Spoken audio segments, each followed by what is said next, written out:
मैं आपसे केवल ये बताना चाह रहा हूँ, आज दो बहुत महत्वपूर्ण विषयों पर यह प्रेस वार्ता का आयोजन किया गया है। एक, जो पूरे देश में अखिल भारतीय विद्यार्थी परिषद जो अब अपने पूरे तौर पर पेशेवर अपराधियों के गिरोह के तौर पे सामने आ गई है, उसने किस तरह देश के शिक्षा संस्थानों को आतंक का अड्डा बना लिया है, उस पर कुमार भाई संबोधित करेंगे प्रेस कॉन्फ्रेंस। और भाजपा शासित राज्यों में किसानों और आदिवासियों पर सरकार, सरकारी तंत्र और पुलिस किस तरह अत्याचार कर रहा है, किस तरह बर्बरता कर रहा है, इसकी दो मिसालों के साथ अमानवीय घटनाओं के पूरे विस्तार में विवरण जो है गोपाल जी देंगे, जो कि आपको पता है कि गुजरात, मध्य प्रदेश और छत्तीसगढ़ के प्रभारी भी हैं। कुमार भाई से मैं रिक्वेस्ट करूंगा कि प्रेस कॉन्फ्रेंस शुरू करें। सबसे पहले तो आप सबसे क्षमा कि आने में थोड़ी देरी हुई ट्रैफिक की वजह से। मित्रों, लोकतंत्र में चुनाव आते रहते हैं, जाते रहते हैं, लेकिन भारत के इतिहास में कम ही ऐसे अवसर आए हैं जब राजनीतिक पार्टियों ने देश की अस्मिता को दांव पर लगाकर चुनाव जीतने का प्रयास किया हो। पिछले वर्ष देश की राजधानी के केंद्रीय विश्वविद्यालय में चंद लड़कों ने भारत विरोधी नारे लगाए और उन्होंने ये मंशा जाहिर की कि भारत तेरे टुकड़े होंगे। उस दृश्य को देखकर हर भारतीय नागरिक की तरह मुझ जैसे सामान्य व्यक्ति में, एक सामाजिक कार्यकर्ता में, एक पार्टी के कार्यकर्ता में बड़ा आक्रोश पैदा हुआ।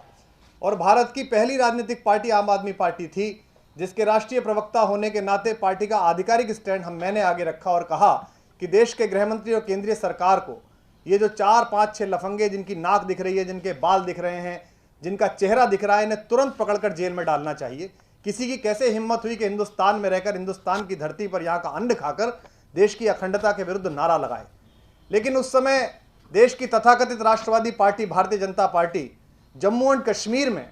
महबूबा मुफ्ती जी के साथ सरकार बनाने की जोड़ तोड़ कर रही थी और नागपुर के दूत वहां पड़े हुए थे कि किसी प्रकार से श्यामा प्रसाद मुखर्जी के सपनों का समझौता करके एक राष्ट्र एक ध्वज एक संविधान के नारे का समझौता करके उसे बेचकर सत्ता पर कब्जा किया जा सके।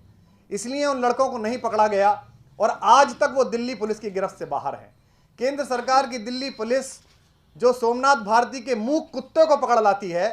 वो उन 6 लफंगों को नहीं पकड़ पा रही है जो भारत के खिलाफ नारे लगाते हैं। ये पिछले राज्यों के चुनाव से पहले की घटना है। उस छोटे से वीडियो को जमानत पर बाहर छूटे हुए दलाली के आरोप में जो पकड़े गए थे, ऐसे कुछ पत्रकारों के माध्यम से और कुछ चैनलों के माध्यम से पूरे भारत में एक फर्जी राष्ट्रवाद का बवाल बनाने की कोशिश की गई। जगह जगह उसके बारे में चर्चा हुई, जगह जगह विमर्श हुआ। ऐसा लगा कि राष्ट्रवाद लुटने वाला है और उसके पहरेदार ये चंद लोग आए हैं जो भारत माता की जय का नारा लगा रहे हैं। उसके बाद वो मामला सब शांत पड़ गया। अफजल गुरु की वकालत करने वाले अफजल गुरु के मॉर्टल रिमेन मांगने वाली बुआ के चरणों में जाकर लेट गए और वहां जाकर एक सरकार बना ली। पूरे देश ने इस बात को देखा। प्रधानमंत्री ने 2 ध्वज के बीच में खड़े होकर शपथ दिलवाई वहां जाकर। अब चूंकि फिर उत्तर प्रदेश में बौखलाहट है, हार सामने दिख रही है, तीसरे नंबर की कोशिश है कि तीसरे पर वो आए कि बसपा आए कि कांग्रेस आए, तो इसलिए सारे प्रयासों के बावजूद अब एक नया नाटक किया गया है जिसमें इन्हीं के कुछ लोग हर बार किसी परिसर में जाकर भारत विरुद्ध नारा लगाते हैं और उसके बाद अखिल भारतीय विद्यार्थी परिषद, जिसका अपने 3 आप्त वाक्यों ज्ञान, चरित्र, एकता, इन तीनों से कोई संबंध नहीं बच गया है, वो तीनों संबंधों को बाहर तोड़कर वो फिर लाठीबाजी करते हैं, पथराव करते हैं और पुलिस उनके साथ काम करती है। यहां मैं आपके संज्ञान में पिछले दिनों हुई कुछ घटनाओं को लाना चाहता हूं।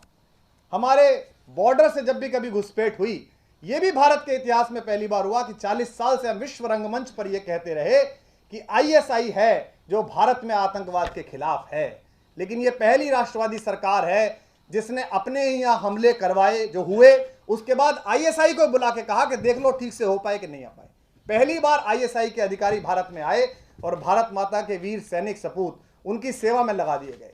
गीदड़ों की अगवानी में सिंह शावकों को लगा दिया गया। यह भी इस देश ने देखा, इस तथाकथित राष्ट्रवादी प्रधानमंत्री और उनकी सरकार के बीच में।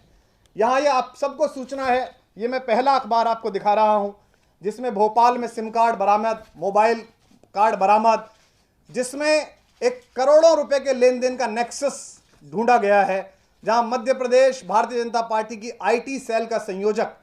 जो वहां के मुख्यमंत्री, वहां के वरिष्ठ नेताओं कैलाश विजयवर्गीय और तमाम नेताओं के साथ जिसके फोटो हैं और उसका पूरा नेक्सस है, हर तरफ बीजेपी के कार्यकर्ता उसके साथ काम कर रहे हैं। और जिसने, आप उसका फेसबुक पेज सर्च कीजिए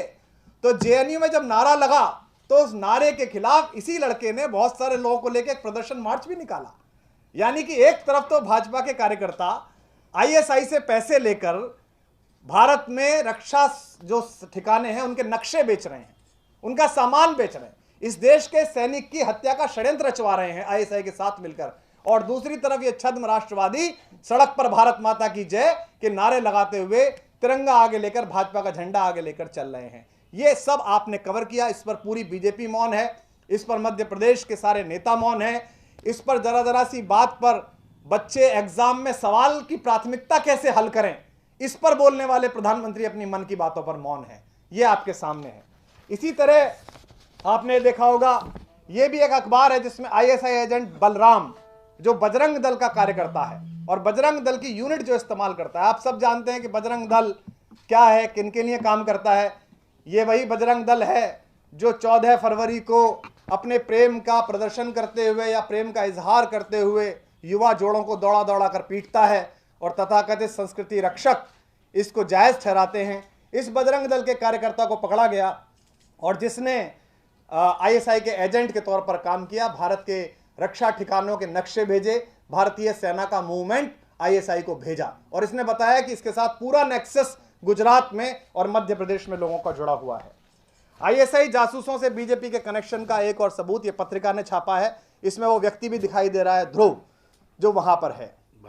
भाजपा के कार्यकर्ता। इन्होंने साफ बताया कि इन्होंने एक सेंटर के नाम पर, एक कॉलिंग सेंटर के नाम पर ये पैसे लेते रहे और आईएसआई इनको पैसे देता रहा और ये जगह जगह भाजपा के कार्यकर्ताओं को पैसे देकर उन्हें अपडेट कराते रहे और भारत के सारे रक्षा ठिकानों के नक्शे और भारतीय सेना का मूवमेंट आईएसआई को भेजते रहे। मित्रों, जिस दिन से भाजपा के रैली कार्यक्रमों का खर्च आईएसआई उठाती है और इसमें यह भी लिखा हुआ है कि इसी कोचिंग सेंटर के थ्रू, इसी कॉलिंग सेंटर के थ्रू भारतीय जनता पार्टी की रैलियों का खर्चा इस लड़के ने और इसके सेंटर ने उठाया है। इसने पोस्टर चिपकाए, इसने बिलबोर्ड लगवाए। इसका मतलब सीधे सीधे आईएसआई से, पाकिस्तान से आए हुए पैसे से भारतीय जनता पार्टी के छद्म राष्ट्रवाद की दुकान के बैनर छप रहे हैं। दोस्तों, ये पहली बार हुआ भारत में कि बिना बुलाए बाराती की तरह केक खाने के लिए प्रधानमंत्री जो ये कहा करते थे कि गोली की आवाज़ों के बीच शांति की वार्ता नहीं हो सकती, वो नवाज शरीफ के यहाँ पहुंचे और उनके जाने का परिणाम यह हुआ कि पठानकोट में हमें लेफ्टिनेंट निरंजन जैसे बहादुर सपूतों की वर्दी खून से सनी हुई देखनी पड़ी। और उसके बाद यह हुआ कि आईएसआई जिन्होंने वो साजिश रची थी वो स्वयं भारत में जांच करने आए और उन्होंने डोजियर फेंक के मारा इस देश के ऊपर, इस प्रधानमंत्री जी के और केंद्र की सरकार के ऊपर और कहा कि हमारा इसमें हाथ नहीं है, तो आपने खुद कराया है। और अब ये सबूत निकल के आए हैं जिसमें भाजपा के लोग, बजरंग दल के लोग ये सब काम कर रहे हैं। यहां प्रश्न ये उठना है कि देश के कैंपस, चाहे वो जेएनयू का हो, चाहे रामजस का हो, जहां से प्रतिभाएं निकलती हैं, जहां से लोग निकलते हैं, वहां अगर राष्ट्र विरोधी नारा लगता है, भारत के खिलाफ नारा लगता है, कश्मीर की अखंडता के खिलाफ नारा लगता है, तो इसकी असफलता का सीधा सीधा श्रेय केंद्र सरकार का है, प्रधानमंत्री का है, गृह मंत्री का है। आम आदमी पार्टी के विधायकों को सड़क चलते गिरफ्तार करके कीर्तिमान बनाने वाले प्रधानमंत्री जी अपनी असफलता स्वीकार करें कि दिल्ली में उनकी नाक के नीचे केंद्रीय विद्यालय में चंद लफंगों ने हिंदुस्तान के खिलाफ नारा लगाया और वो आज तक गिरफ्तार नहीं किए गए, आज तक उन चेहरों की पुष्टि नहीं हुई, उन्हें जेल के पीछे नहीं डाला गया। और कल रामजस कॉलेज में फिर यही हुड़दंग कराने की कोशिश की गई। उत्तर प्रदेश चुनावों में जीतने की जद्दोजहद के चक्कर में भारतीय अस्मिता, भारतीय अखंडता और भारत में इस बात की हिम्मत लोगों में पैदा मत करिए। आम आदमी पार्टी पूरे तथ्यों के साथ, सबूतों के साथ इस बात को रेखांकित कर रही है कि पाकिस्तान की खुफिया एजेंसी आईएसआई इस समय बीजेपी और उसके संगठनों के माध्यम से, चाहे वो एबीवीपी हो, चाहे बजरंग दल हो, अपने पैसे भेजकर कोशिश करा रही है कि किसी तरह से भारत के रक्षा सौदों की बात बाहर जा सके। मैं तमाम राष्ट्रवाद के पैरोकार उन मासूम लोगों से जो इनके चक्कर में हैं, उनसे अपील करना चाहता हूं कि ये अपने पूर्व में राम को ठग चुके हैं। रामलला टाट में है, ये सारे ठाट में हैं। इस बार ये इस देश को ठगने वाले हैं इस राष्ट्रवाद का नारा लेकर। तो इन फर्जी राष्ट्रवादियों की चपेट से इस देश को बचाने के लिए देश के सारे छात्रों से अनुरोध है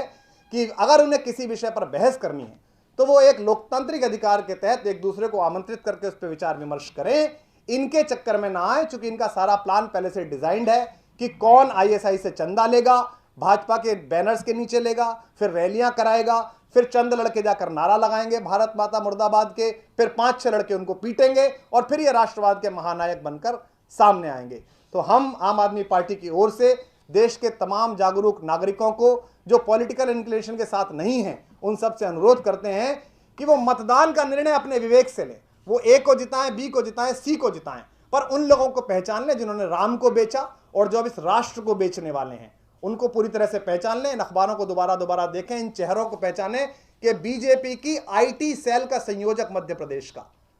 उसके बारे में, और वो कबूल कर रहा है, वो पुलिस के सामने भी कबूल कर रहा है कि उसको बाकायदा पैसे मिले, करोड़ों रुपए का लेन देन हुआ। तो हम इस नेक्सस को एक्सपोज करना चाहते हैं और हम इस लड़ाई को आखिरी हद तक ले जाएंगे छात्रों के साथ, चाहे वो रोहित वेमुला वाला मामला हो, चाहे वो कहीं का मामला हो। छात्रों के साथ जो दुर्व्यवहार पिछले 3 वर्षों से किया जा रहा है, ऐसे ऐसे लोगों को शिक्षा दे दी गई जिनकी डिग्री के बारे में खुद पता नहीं है कि है कि नहीं है, जो खुद अप्लाई कर रहे हैं। किसी विश्वविद्यालय से कोई पढ़ ले तो बड़े गर्व से कहा जाता है, आईआईटी खड़गपुर से अरविंद केजरीवाल हमारे राष्ट्रीय संयोजक पास आउट हैं, आईआईटी खड़गपुर गर्व से कहता है कि हम वहां से निकले। मैंने मेरठ विश्वविद्यालय से पीएचडी की है, मेरठ विश्वविद्यालय अपने ब्रोशर में लिखता था कि हमारे यहां से कुमार विश्वास पढ़कर गए। ये अजीब लोग हैं जो अपने विश्वविद्यालयों को कोर्ट के माध्यम से कह रहे हैं कि बताना मत कि हम पढ़ के गए कि नहीं गए। इससे साफ है कि ये पढ़ के नहीं गए। ये बेपढ़ों लिखों की, कुपढ़ों की और अनपढ़ों की सरकार है और ये फर्जी राष्ट्रवाद की एक दुकान खोलकर बैठी है जिसे हम एक्सपोज करते रहेंगे।